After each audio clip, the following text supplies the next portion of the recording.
안녕하세요. 오만사입니다. 저에게는 저를 낳아주신 엄마 말고도 또 한 분의 어머니가 계십니다. 오늘은 그 어머니의 제사라서 일찌감치 가게는 직원들에게 맡기고 제사상을 차리기 위해서 장을 보러 나갔어요. 하늘나라로 가시기 직전에 그렇게 맛있다며 잘 드시던 샤인머스켓도 넉넉히 사고 망고와 메론도 샀습니다. 그리고 좋아하시던 특정 브랜드 햄버거도 샀어요. 어머니가 돌아가시기 전에 저에게 늘 그러셨습니다. 내가 저 세상에 가더라도 내 제사상에는 밥하고 국은 차리지 마라.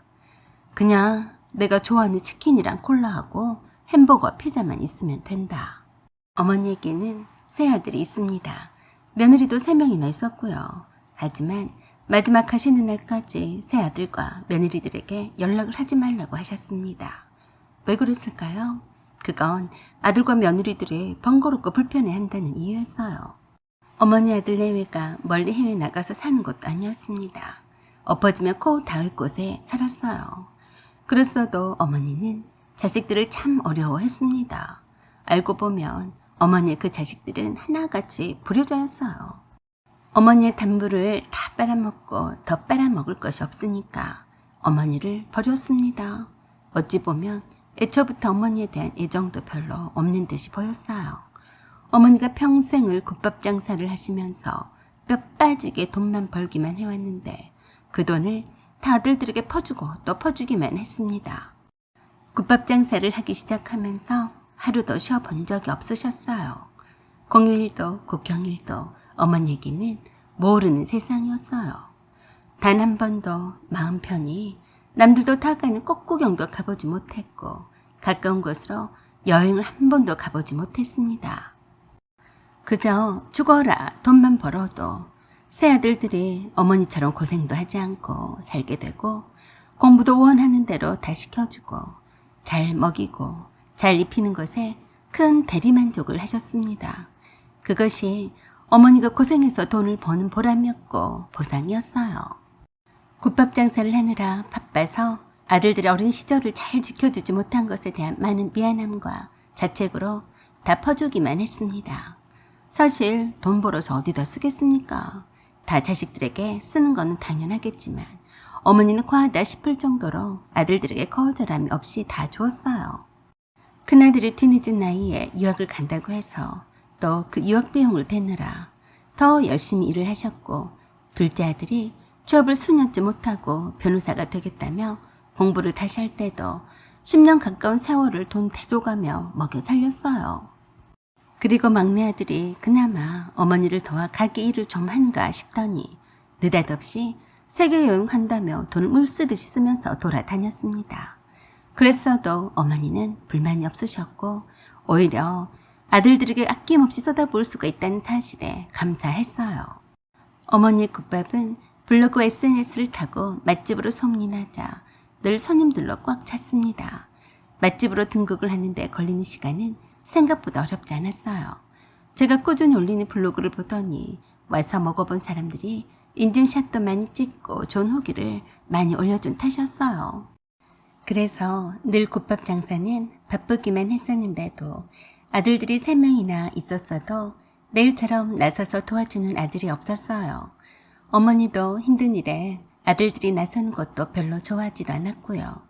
어머니는 고령의 나이까지 쉬는 날도 없이 땀 흘리며 일하셨는데 새 아들들은 어머니가 번 돈으로 귀족처럼 누리고 살았어요. 어머니는 제가 비록 친딸은 아니었어도 저를 친딸만큼 아껴주셨어요.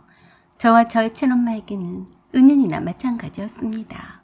다리 한쪽이 불편하셨던 아버지가 제가 태어나기도 전에 교통사고로 돌아가셨어요. 뺑소니라서 이렇다 할 보상도 못 받고 가신 바람에 그런 처지를 불쌍하게 봤던 어머니가 돌봐주셨어요. 어머니 덕분에 길에 나앉게 될 배불뚝이 엄마를 가게에서 몸을 누일 공간을 제공해 주셨고 저를 잘 나을 수 있도록 도와주셨어요. 제가 태어나자 저를 딸처럼 이뻐해 주셨고 당장에 먹고 살 일이 막막했던 친엄마의 든든한 보호자 역할을 해주었습니다. 어머니와 친엄마는 한 자매처럼 서로 의지하며 살았어요. 저는 국밥집의 방 한 칸에서 자랐고요. 엄마는 그 국밥집의 사장인 어머니 덕으로 국밥집에서 일하면서 저를 키우셨어요. 그런 엄마가 암투병으로 힘들어할 때도 늘 힘이 되어 주셨습니다. 그랬으니 제가 어머니라고 늘 불렀어요.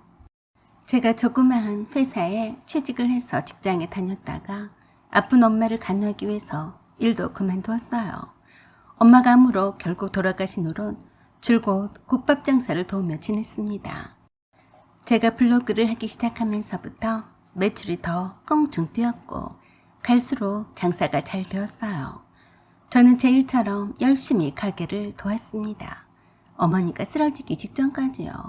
처음에는 다리가 아프시다며 걷기만 하면 통증이 심해져서 병원에 모시고 갔더니 다리 혈관이 막혔다고 했습니다.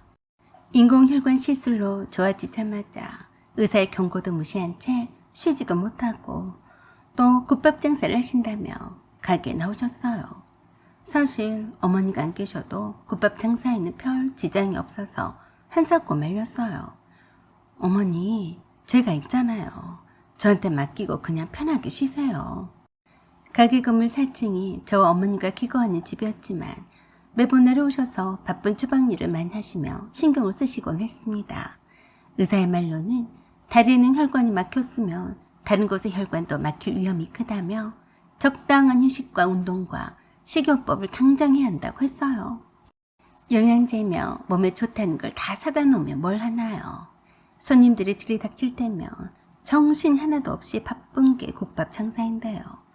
배달도 많았고 공장에서 일하는 노동자분들도 가까운 거리가 아님에도 한꺼번에 몰려올 때는 아무리 홀서빙 알바를 많이 써도 바쁘기만 했습니다. 제가 하루 종일 어머니만 쳐다보며 챙겨 들을 수가 없었으니 어머니가 병원에서 시술을 받은 후론 더 가뿐해진 다리로 인해서 열심히 가게 안을 뛰어다니셨어요. 그러시다가 갑자기 쓰러지셨습니다. 거짓말처럼요. 어머니가 병원에 누워 계시기 시작하면서 모든 것은 바뀌고 말았습니다.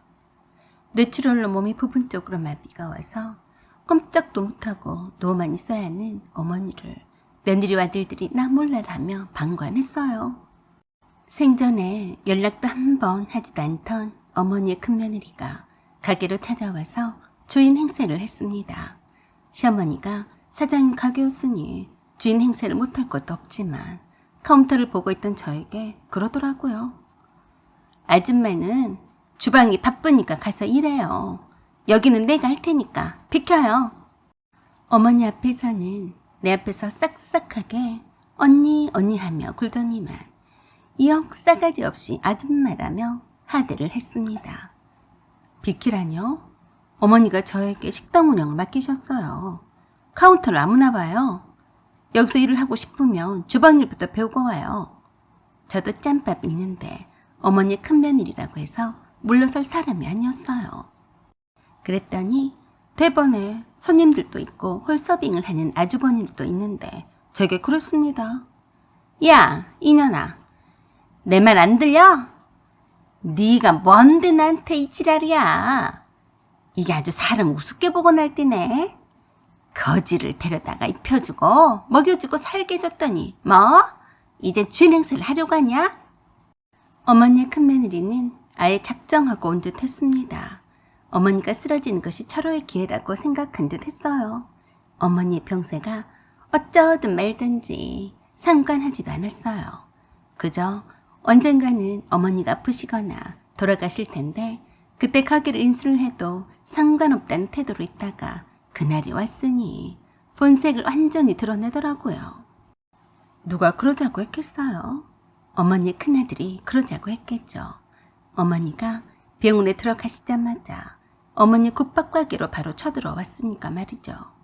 그러더니 생뚱맞게 결혼식 때 보고 자주 보지도 못했던 큰며느리가 가게를 장악해버렸어요. 특히 저에게 그러더라고요. 앞으로는 내가 남편과 함께 여기를 운영을 할 테니까 아줌마는 이제 그만두고 짐 싸서 나가세요. 아줌마 해고해요. 그때 저는 반발했습니다. 어머니가 쓰러지신 지 하루밖에 안 됐는데 벌써 가게 쳐들어와서 이게 무슨 행패예요? 그러자 저보다 나이도 어린 큰 며느리가 저에게 그러더라고요.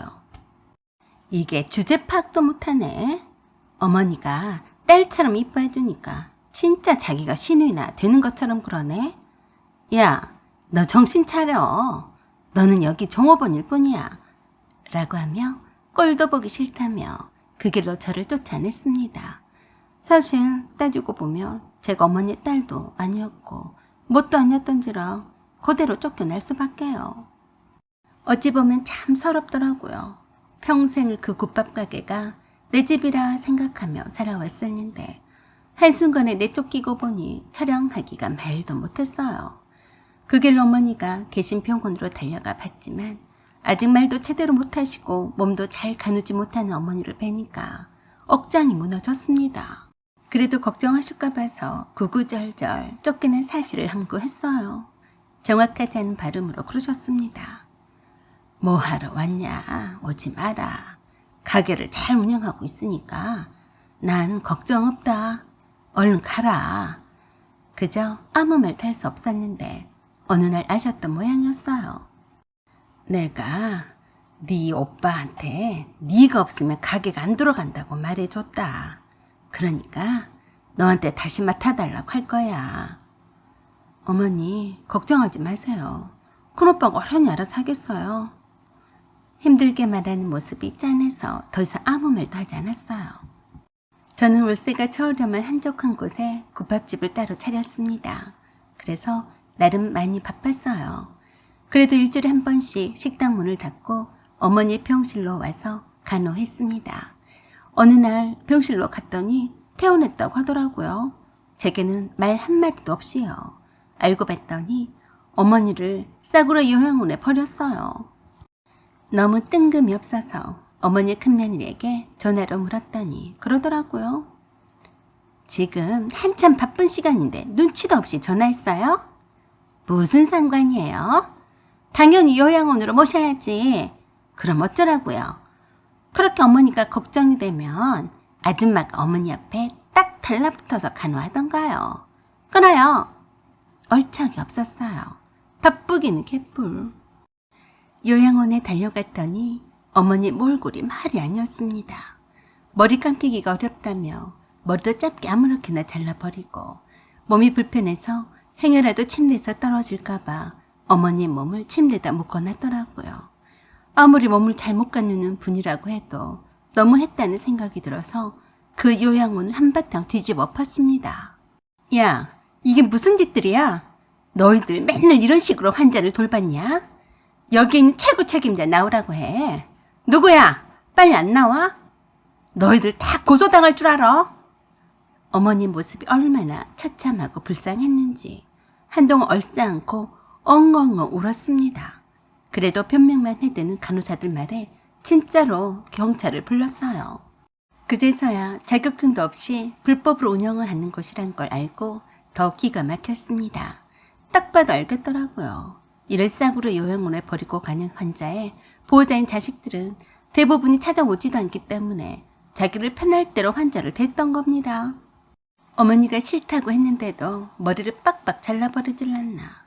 꼼짝달싹도 못하게 묶어버리고 간호사가 되려 눈치를 주고 화를 내기 일쑤였다고 했어요. 얼마나 서러웠는지 저를 보고 아이처럼 서럽게 우셨습니다. 태어나서 처음으로 분노해서 그 요양원을 틀었다 놨다 했어요. 어리디 어린 젊은 요양원 원장이 살려달라고 빌고 빌었지만 제가 그럴 사람이 아니었어요. 그때 처음 알았습니다. 면허도 없는 주제에 의사 면허가 있는 의사한테 얼마씩 돈을 쥐어주고 의사 면허만 빌린 채 불법으로 운영을 하고 있는 것이었어요. 당연히 관련자들 하나도 빠짐없이 고발을 했고 그 요양원은 다시는 문도 못 열게 했어요. 그 난리를 치는 동안에도 새 아들 중 어느 누구 하나 내다보는 자식이 없었습니다. 아들도 내다보지도 않는데 며느리가 얼굴을 내밀겠어요. 그냥 돈 받아갈 때만 시어머니고 어머니였지 산송장인 지금의 어머니는 그들에겐 아무것도 아니었습니다.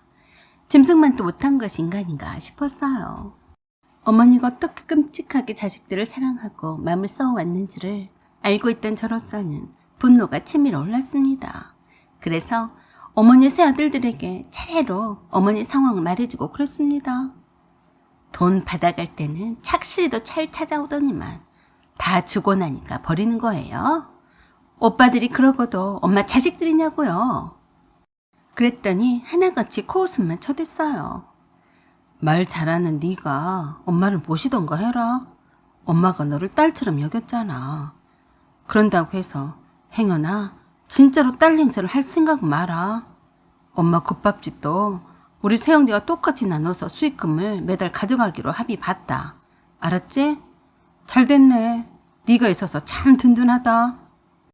친오빠는 아니지만 새오빠들이 하나같이 똑같았어요. 어머니를 모실 생각은 전혀 하지 않았습니다. 하는 수 없이 제가 어머니를 모시고 갈 수밖에 없었어요. 좁지만 저희 집으로 어머니를 모시고 와서 그날부터 함께 생활을 하게 되었습니다. 그 이후로도 전혀 어머니를 찾아오는 법이 없었어요. 명절 때건 어머니 생신 때도요. 며느리도 그랬고요. 그렇게 수년이 흘렀어도 어머니의 병세는 더 나아지지 않았어요. 그러던 어느 날 어머니가 밝게 웃으시며 저를 부르시더니 컨디션이 좋다며 그러셨어요. 오늘은 네 가게 문을 닫는 게 어떠냐. 내가 너와 함께 중요한 일이 있어서 그런다. 조금 이상하다는 생각이 들어서 말씀대로 가게 문을 닫고 어머니와 함께 공기 좋은 외곽으로 바람을 쐬러 나왔어요. 아직은 말씀도 어눌하기는 했지만 몸 상태는 처음 때와는 비교도 안 되게 좋아져서 휠체어를 타고 다녀도 괜찮았어요. 멀리 바다가 보고 싶다고 하셔서 강원도까지 천천히 갔습니다. 바다를 바라보시다가 그러시더라고요. 이야, 이렇게 이쁘고 아름다운 세상을 모르고 살았다니. 내 딸이 아니었으면 이런 구경도 못 해볼 뻔했구나. 그러면서 그러셨어요. 네 오빠들을 너무 원망하지 마라. 내가 먹고 사는 데만 치중을 하느라 잘못 가르친 거야. 너는 내 딸이나 마찬가지다. 그러니까 네가 내 옆에 있는 것이 아니냐. 너를 내 딸로 입양을 하고 싶다. 비록 친엄마는 아니었지만 늘 엄마라고 불러왔었기에 입양이란 말도 생소했습니다. 그렇게 해서 변호사를 통해서 모든 법적인 절차를 거쳐서 제가 어머니의 딸로 거듭났어요. 그런 다음 어머니 국밥집으로 가자고 하셨습니다. 그래서 모시고 갔더니 카운터에서 저와 시어머니를 본 큰올케가 그랬어요. 아니, 여기 왜 모시고 왔어요? 이러는데 방해만 되잖아요. 그러자 시어머니가 그러셨습니다. 야, 너 여기에서 당장 나가라. 그랬더니 큰올케가 그러더라고요. 어머니, 또 실성하셨어요? 뭐예요? 빨리 모시고 나가요. 그래서 제가 그랬습니다. 아가리 안 닥쳐? 너나 꺼져. 어머니께서 나가란 말 안 들려? 올케는 이제 해고예요. 당장에 꺼져요. 뭐? 어디다 대고 올케라고 하는 거야? 누구 맘대로? 그러자 시어머니가 들고 계시던 지팡이로 큰올케 이마를 미쳐내시더니 그러셨습니다. 내 맘이다. 왜? 떫으냐? 라고 하시며 홀에 있던 직원들에게 쫓아내라고 하셨어요.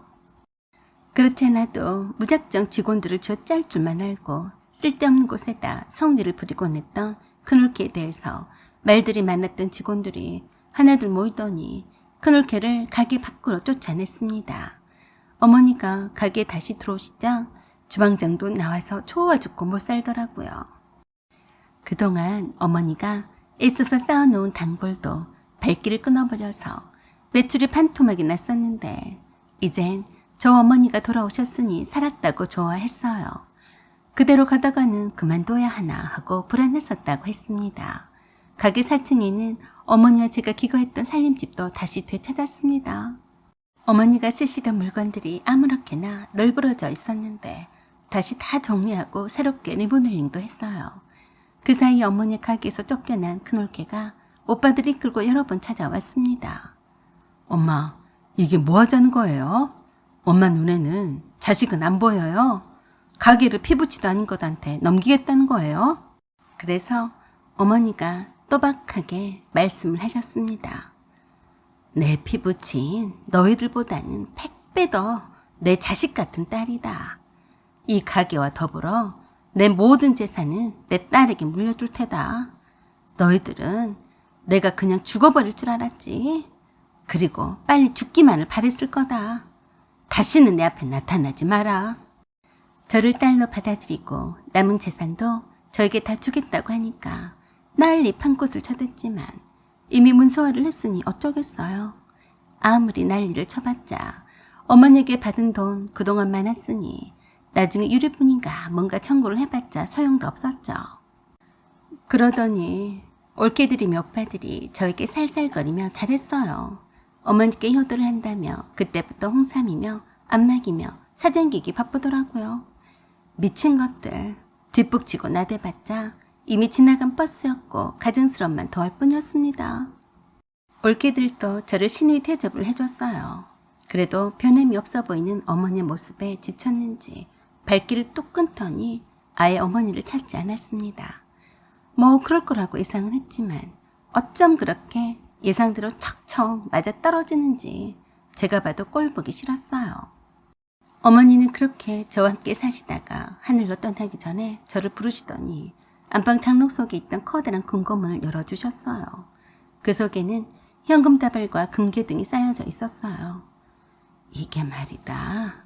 내가 넣어놓기만 했지 한 번도 빼서 쓴 적이 없어서 그대로라면 30억은 될 거다. 이젠 네 거다. 어머니는 절대 이 돈을 비밀리에 쓰라고 하셨어요. 아무에게도 말하지 말고 너 혼자 쓰거라. 내가 내 옆에 끝까지 남아있는 자식한테 주려고 모아놓은 거다. 그동안 네가 내 딸이라 고마웠다 라고 하시며 피곤하다고 하시더니 그 길로 깊은 잠에 빠지셨어요. 그리고 다음날에 돌아가셨습니다. 저는 그런 어머니께 말씀을 드렸습니다. 어머니, 제가 늘 감사했어요. 어머니 은혜 잊지 않고 늘 기억하며 살겠습니다. 좋은 곳에 편히 쉬세요. 어머니는 돌아가신 그날까지 아들과 며느리에게 의지하지 않으셨습니다. 비록 핏줄이 아니었지만 가슴으로 품은 딸인 저를 의지하셨어요. 생전에도 한 번씩 하셨던 말씀이 있었어요. 내 곁에 있는 자식이 자식이지 멀리 있는 자식은 자식도 아니다 라고요. 사연은 여기까지입니다. 구독과 좋아요 부탁드려요. 감사합니다.